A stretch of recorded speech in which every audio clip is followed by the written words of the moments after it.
Hello everyone and welcome to today's video.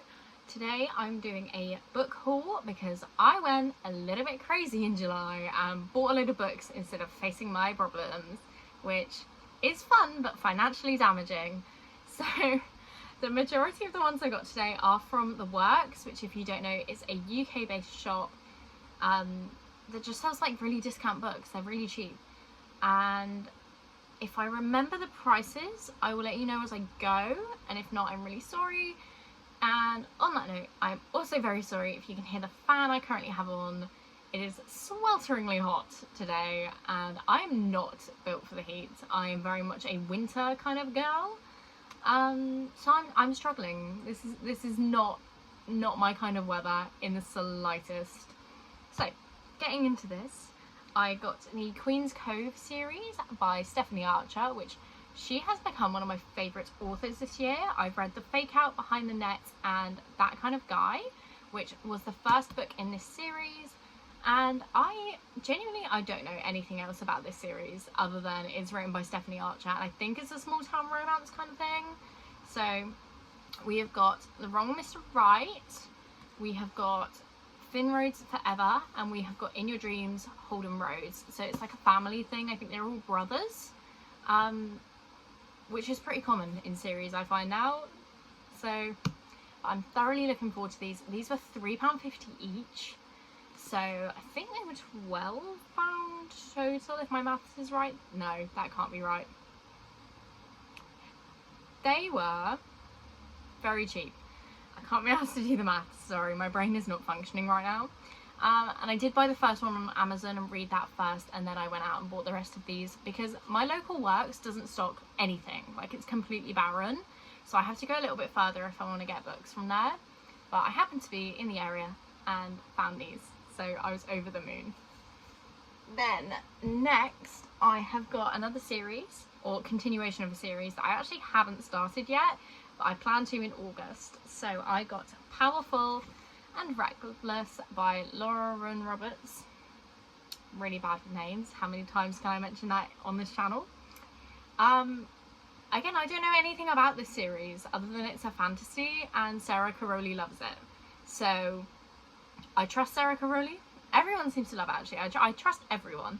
And I am very excited to read this. I just have to get through the first one because that one's a bit of a brick, and then these two are like much more manageable sizes.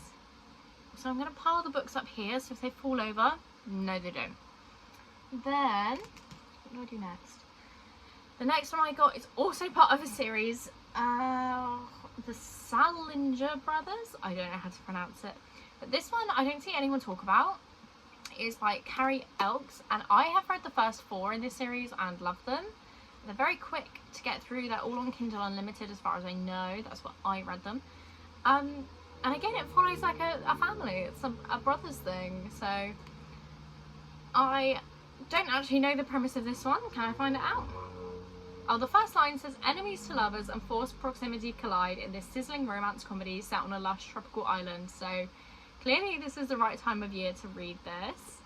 And again, it's quite a small one, so I plan to get to it soon because it's one of my most anticipated reads of the year. I've been eyeing this up since like February when it appeared on Kindle Unlimited. But obviously you can't read it till it comes out, so I don't know why it was on there. But very excited about this one. We have got the last book in this pile, For the Fans by Nyla Kay. I do know a bit about this one. I think it was Larry Reed's I saw really liked this one, and I know that Ellen Catherine wants to read it. If you know these YouTubers, hopefully you do. But this one I believe is a Step Brothers sports romance, which Step Brothers does concern me a bit, just a smidge. But I'm curious. I've just kept seeing it floating around and I was like, do you know what? It's payday, treat yourself. And then I bought it and it is huge. It is bigger, I think an average book. It's like bigger than your average book size. It's thick. And the font is tiny. So I'm gonna have a ride reading this. I think it's almost 700. Oh no, it isn't. I'm a liar. It's like 520 pages long, so it's not as bad as I thought it was. I was about to say 700 pages. That is thick. But no, this is 520 pages, and I think maybe they start well, my assumption is they start an OnlyFans account together, and I thoroughly have enjoyed all the books that I've read that have like an OnlyFans element to them. The only two I can think of right now are The Nanny by Lana Ferguson and A Photo Finish by Elsie Silver. Whatever the second book in the Gold Rush Ranch series is, definitely has that in it, because I gave that a 5 stars. It was done so well. So very excited to read this. I don't know if I can cram it into a video somewhere. Hopefully I can, because I feel like I'll get some good reactions out of this. So hopefully you'll see this again very soon. Then I have got 2 books by Gabrielle Zevin. I've got Memories of a Teenage Amnesiac and Elsewhere. I think these sounded pretty, not similar, but similar-ish, in that they both start with someone either waking up in an ambulance or dying. So fun topics. Let's see what I can figure out here. So Naomi wakes up in an ambulance and has lost her memory, teenage amnesiac, and I think this is just the story of her trying to like figure out what's going on. So that one should be fun. And again, I've got these in the works. The last few I showed I didn't get in the works. I got them on Amazon. But this one I got in the works. I think it was £5. I think one was £5 and one was £5.50, and I think it was this way round. So this was around £5 from the works. And Elsewhere is somebody dies, and I think this is just showing like their state after death, I think. I don't really know. So I'm excited to read this though. I want to read not less romance but more of everything else. So hopefully this is a good step into that. I have read The Storied Life of AJ Thickery by Gabrielle Zevin, and that one was like a 4.5 for me, very highly regarded, but I also haven't stopped thinking about it, so very much could be a 5-star if I keep thinking about it. It's been months, so maybe I will bump it up to a 5-star because it's kind of earned its place there. So looking forward to reading these.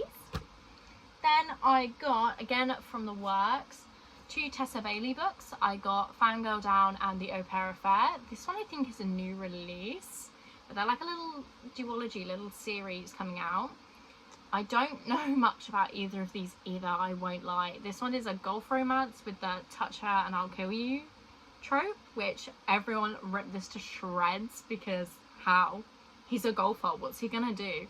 And I've read one Tessa Bailey book, My Killer Vacation, and I didn't gel with it and immediately got rid of it. So this was a choice to buy 2 more of her books, especially because Fangirl Down is pretty big, I think.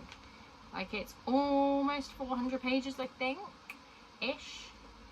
So we'll see if I get to this at any point or if it just sits on my shelf like books tend to do.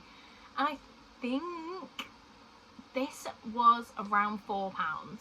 That sounds right, about £4.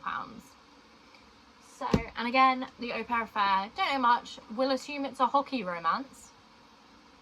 And this was, I think, £4 as well. They were like £3 or £4, it was quite cheap, which is why I picked them up. Very much an impulse purchase where I'd gone into the shop with no intention of buying anything and just saw them and was like, yeah, I need those. And now I have them. Then I have got 2 books that I have actually read. These are just, they hadn't come out yet. No, their paperbacks hadn't come out yet. So I have got A Curse for True Love by Stephanie Garber, which I gave either a 4 or 5-star, I can't remember. The whole series sort of melds into one in my brain because I find all the books quite similar. But I did thoroughly enjoy all of them, and I do intend to read Caraval at some point this year. So this one is the 3rd book in a series, so I can't tell you too much, but the first one is Evangeline Fox. Her ex-boyfriend, the love of her life, is getting married, and so she makes a deal with Jax, who is a fate, I think they're called in this book. That sounds right. He's like a magical god kind of person, and she makes a deal with him so that the love of her life won't get married, but it backfires and starts a whole storyline going. So highly recommend The Curse of... no? Oh my god, what is the first one called?